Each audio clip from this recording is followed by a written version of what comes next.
Pengetahuan tradisional ini adalah satu hal yang perlu ya untuk dibagikan lagi untuk generasi hari ini yang sudah mulai kehilangan nilai-nilai. Biak itu akrab dengan alam, ya, melalui dengan konsep mereka terkait perahu Wairon. Terbangunnya kembali perahu Wairon itu bisa menjadi wahana atau wahana edukasi anak-anak untuk astronomi tradisional. Berharap dan berterima kasih juga dengan CTSS yang tiap tahun mengangkat kearifan lokal untuk mengangkat kembali isu-isu ini gitu.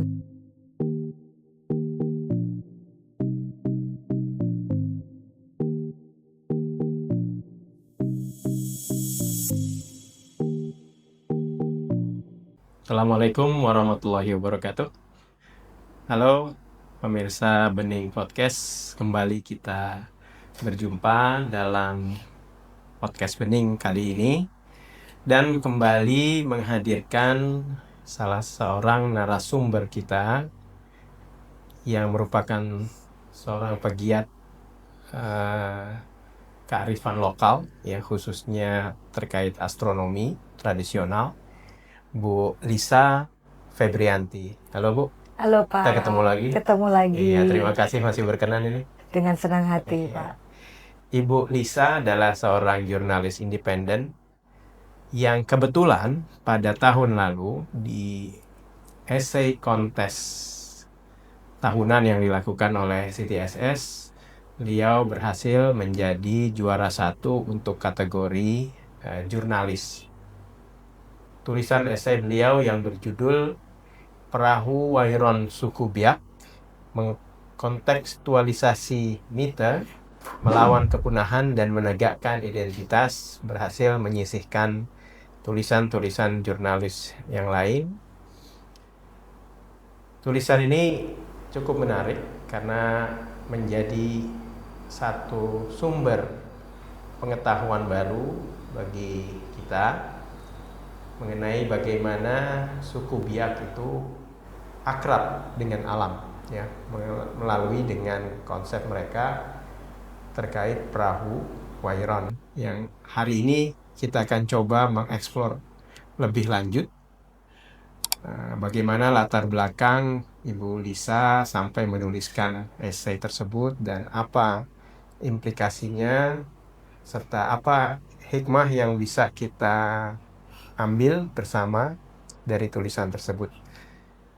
Bu Lisa, ini menarik ini ya kalau saya baca ya, bahwa suku Biak ini memiliki filosofi yang cukup mendalam terkait dengan perahu Wairon ini ya. Jadi ada sebuah konsep yang bisa kita pahami ya mengenai perahu Wairon ya. Perahu Wairon ini yang bisa kita ambil hikmahnya ya.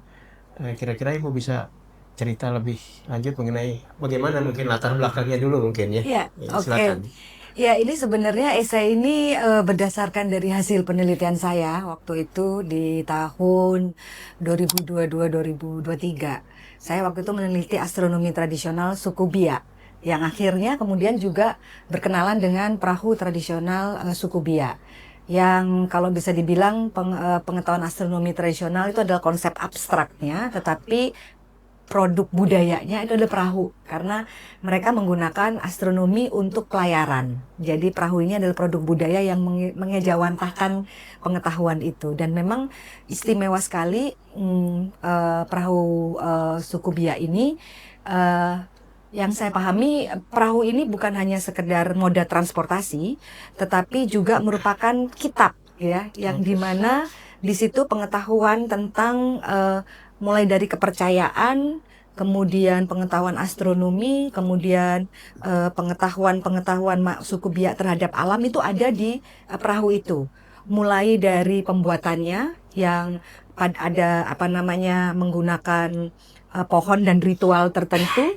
Terus kemudian ukirannya itu bercerita tentang pengetahuan mite-mite yang ada di dalam mereka, yaitu mite naga gitu. Karena kalau dilihat ukirannya seperti naga gitu, itu menceritakan konsep dari kepercayaan mereka, dualitas naga langit dan naga laut.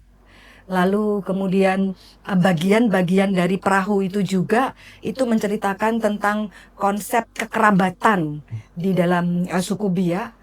Lalu ornamen-ornamen yang ada di dalam, yang diletakkan di perahu itu juga menceritakan tentang kepercayaan adat dari suku Biak. Jadi satu perahu ini merupakan sebuah kitab yang kemudian bisa bercerita tentang banyak hal dari suku Biak gitu.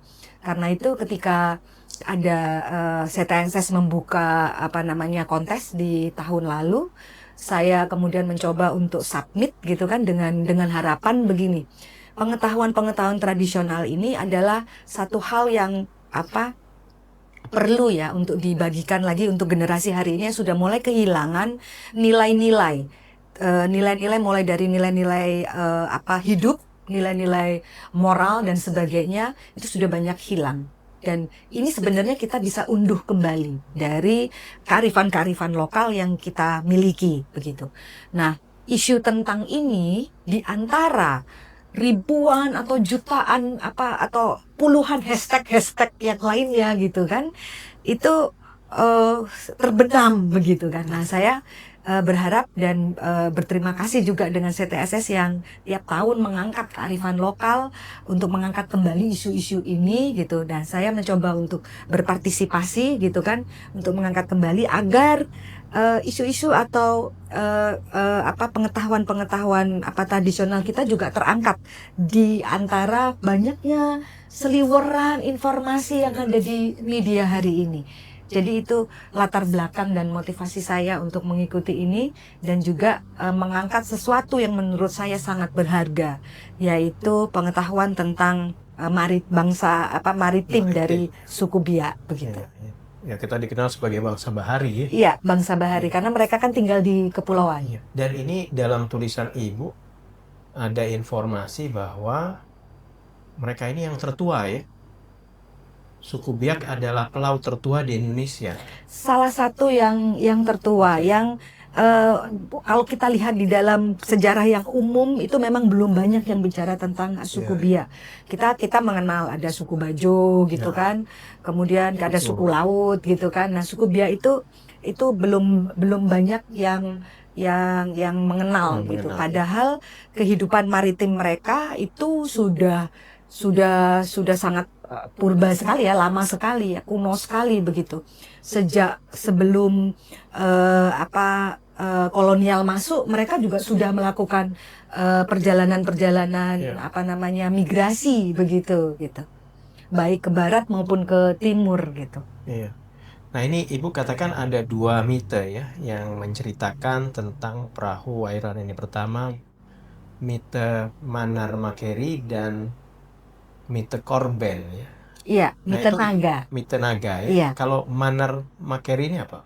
Manar Makeri ini salah satu bagian dari kepercayaan adat di suku Biak. Manar Makeri ini salah satu tokohnya yang kita di sana disebut sebagai mesianik lokal gitu. Yang ada mesianik lokal. Iya, ada kisah di sana tentang si tokoh yang bernama Manar Makeri itu. Yeah. Nah, kaitan dengan perahu karena di dalam kisah Manar Makeri itu, Manar Makeri ini mendapatkan satu kekuatan bisa melakukan mukjizat. Kekuatan ini diberikan oleh sebuah entitas yang divine begitu, yang dipanggil sebagai Sampari. Nah, kalau diterjemahkan Sampari itu adalah bintang timur gitu. Nah, mendapatkan kemampuan untuk melakukan mukjizat. Nah, salah satu mukjizat yang kemudian dilakukan oleh Manar Makeri terkait dengan perahu adalah penciptaan perahu. Jadi di situ dikisahkan Manar Makeri kemudian menggambar bentuk perahu. Ada 3 bentuk perahu yang digambar yang nantinya perahu ini akan digunakan untuk perjalanan Manar Makeri. Salah satunya adalah perahu Wairon. Dia menggambar bentuk perahu Wairon di atas pasir di pantai begitu. Lalu karena dia mendapatkan mukjizat, lalu perahu itu kemudian dari gambar lalu muncul menjadi perahu yang sesungguhnya. Gitu. Jadi itu sumber atau dari bentuk-bentuk perahu yang di suku Biak gitu. Jadi satu itu, yang kedua yang mite korben. Korben ini adalah mite naga yang tadi sempat saya sampaikan. Si naga yang bernama korben ini di dalam ceritanya adalah sempat marah dengan manusia karena manusia melakukan banyak sekali tindakan yang kurang baik, merusak alam, kemudian banyak tindakan yang tidak bermoral begitu. Maka korban marah dan marahnya itu menimbulkan bencana. Nah, manusia mencoba bertahan dan mencoba melawan korban ini yang akhirnya mereka berunding antara korban dengan manusia. Nah, korban mereka melakukan perjanjian. Perjanjiannya adalah manusia tidak boleh lagi melakukan perbuatan yang buruk, yang tidak bermoral, merusak alam dan sebagainya. Dengan begitu korban tidak akan marah lagi dan tidak akan menimbulkan bencana. Nah, untuk mengikat perjanjian ini, korban mengatakan perahu Wairon harus terus berlayar, harus terus menyentuh laut gitu. Itu sebagai penanda bahwa manusia tetap mengikuti atau menepati perjanjiannya dengan korban gitu. Karena di perahu itu Pak, ukiran naganya itu di bagian yang mulai dari atas dari haluan itu sampai di bawah, bagian bawah di geladaknya itu sampai menyentuh air. Nah, selama perahu ini menyentuh air, maka itu jadi tanda bagi korban. Oke, manusia tetap menepati janjinya sehingga korban tidak akan marah lagi. Jadi itu dua mite itu yang terkait dengan perahu Wairon. Jadi kalau boleh saya tafsirkan dua mite ini, yang satu itu sumber inspirasi ya. Iya. Manar Markeri dan satu lagi korban ini sebagai pengawal atau guidance atau apa gitu. Betul, sebagai sebagai komitmen ya, bentuk komitmen terhadap yang menjaga untuk itu tetap ada gitu. Iya. Gitu. Ini masih dipraktikkan oleh.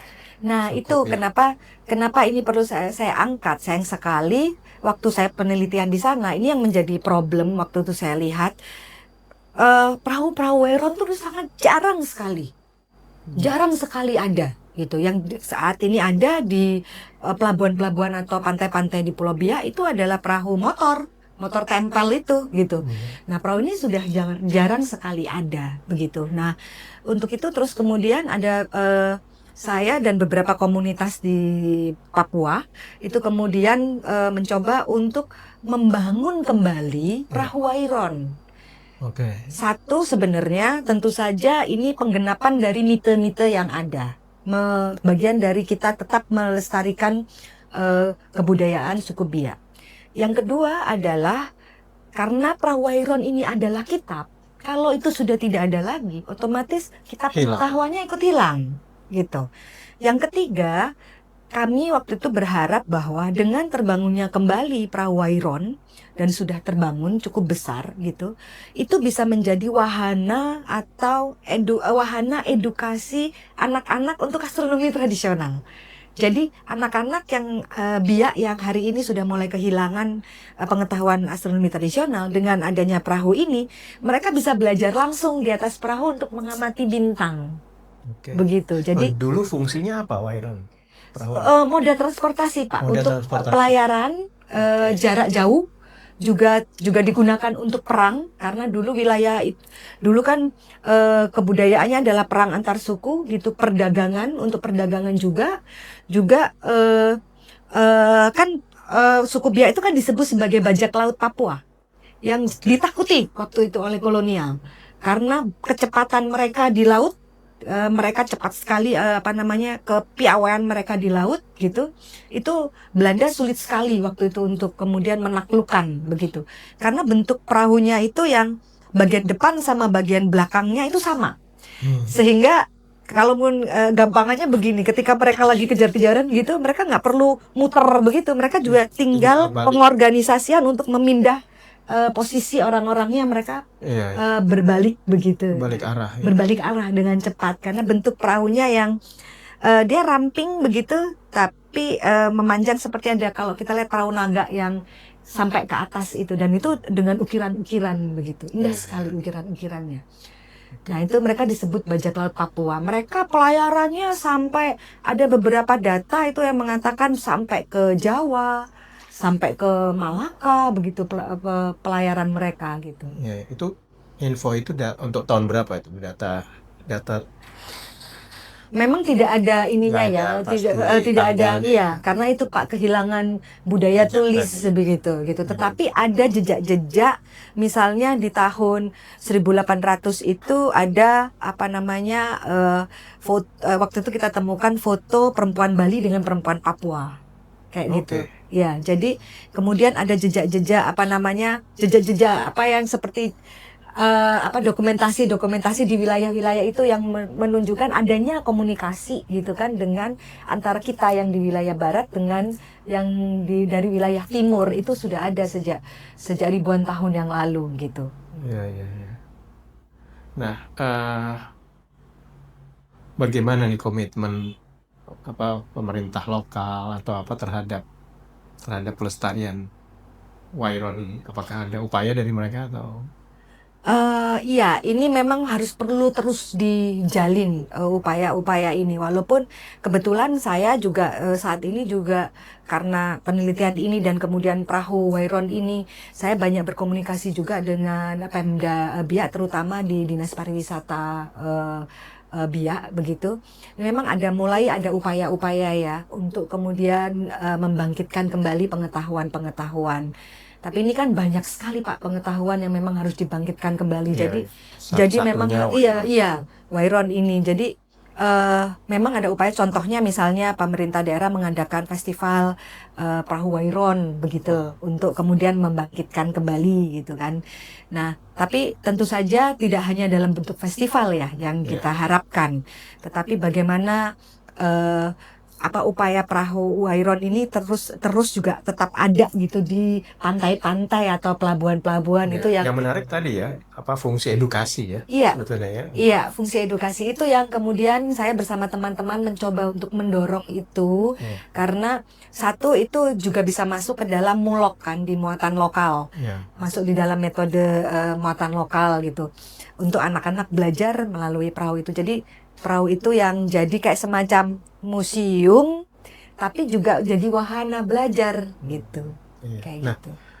Kalau saya bayangkan ya daerah Biak sana itu kan di Kepala Burung ya atau di mana? Di Teluk Cendrawasih. Teluk Cendrawasih. Jadi itu langitnya masih bagus mungkin Bu ya. Kenapa Bapak? Langitnya masih cerah ya. Masih cerah. Ya artinya tadi jadi sarana edu wisata ya. Betul. Edu wisata. Karena sekarang kan sudah susah ini mau mencari langit yang bagus gitu. Itu memang terakhir di wilayah sana itu terakhir saya ke Biak dan ke Raja Ampat itu luar biasa. Langitnya begitu dekat begitu. Jadi kalau malam itu kita ngelihat bintang itu nggak ada ini apa-apa, nggak ada terhalang. Apalagi terakhir yang kemarin di wilayah Papua yang di Raja Ampat itu karena mereka juga di sana listrik juga banyak yang belum masuk kan, artinya polusi cahayanya juga masih minim begitu. Itu luar biasa langit. Bu Lisa, ada pesan-pesan nggak Bu mengenai apa sih yang harus kita lakukan nih dalam upaya melestarikan kearifan lokal ini ya? Iya. Yang tentunya sebetulnya kalau mau ditelisik lebih jauh banyak sekali manfaatnya nih ya. Betul, banyak sekali. Nah, saya pikir ini apa yang sudah dilakukan CTSS ini juga dengan mengadakan salah satunya adalah sayembara kontes ya isi dan video, ini menjadi satu langkah penting begitu kan, yang rasanya sangat perlu untuk kemudian disupport begitu, karena nantinya dari sini kan kita bisa kemudian menyusun satu lumbung pengetahuan. Nah, itu yang perlu gitu dilakukan karena banyaknya kita kehilangan jejak dari pengetahuan ini. Yang nantinya kita harapkan tidak hanya sebagai lumbung pengetahuan ini tidak hanya mendeskripsikan, tetapi juga mampu kita mengambil nilai dan merevitalisasi kembali nilai apa pentingnya dari pengetahuan lokal ini, apa sih pentingnya untuk kehidupan yang hari ini gitu. Jadi Ini luar biasa sekali yang sudah dilakukan oleh CTSS. Rasanya masih terus perlu dilanjutkan dan perlu partisipasi oleh lebih banyak lagi pendukung ya, baik dari sisi peserta, karena luar biasa kita bisa berbagi gitu kan pengetahuan, tidak hanya untuk wilayah itu sendiri tapi juga ke tempat yang lain, yang dimana tempat yang lain itu bisa belajar begitu tentang pengetahuan yang sudah kita bagikan gitu melalui sayembara ini gitu. Ya. Itu Pak. Ya, memang salah satu tujuan dari CTSS mengadakan kontes esai dan video ini adalah untuk mengumpulkan sebanyak mungkin informasi mengenai kearifan lokal yang dimiliki oleh bangsa kita, dan tentunya itu menjadi tanggung jawab kita bersama. Tidak mungkin kita mengharapkan bangsa lain yang menghargai apa yang ada kita miliki. Seperti yang Bu Lisa katakan tadi juga, harapannya kita bisa banyak mengambil manfaat dari informasi-informasi tersebut, selain juga kita melestarikan warisan tersebut. Ibu Lisa, terima kasih banyak. Terima kasih Pak Husen, terima kasih CTSS. Mudah-mudahan podcast kita ini menjadi inspirasi buat yang lain ya, untuk Amin. Semakin giat menulis, semakin giat mengumpulkan informasi mengenai kearifan lokal. Ya. Ya, saat ini juga CTSS mengembangkan ensiklopedi kearifan lokal Indonesia yang mungkin bisa diakses melalui situs CTSS ya. Diharapkan dari ensiklopedi kearifan lokal ini generasi muda akan semakin banyak yang tertarik, Bu, untuk mendalami kearifan lokal ini, karena saya pribadi punya keyakinan, Bu, ya, kita hanya bisa maju ya kalau kita berpijak pada jati diri kita sendiri. Saya sepakat sekali itu. Dan kita tidak menjadi bangsa lain. Saya sepakat sekali itu. Iya. Ya. Bu Lisa, terima kasih banyak sekali Terima lagi. kasih Pak Husen, terima kasih CTSS. Semoga apa yang kita diskusikan ini banyak manfaat yang bisa dipetik. Pemirsa, sampai jumpa di podcast berikutnya. Wassalamualaikum warahmatullahi wabarakatuh.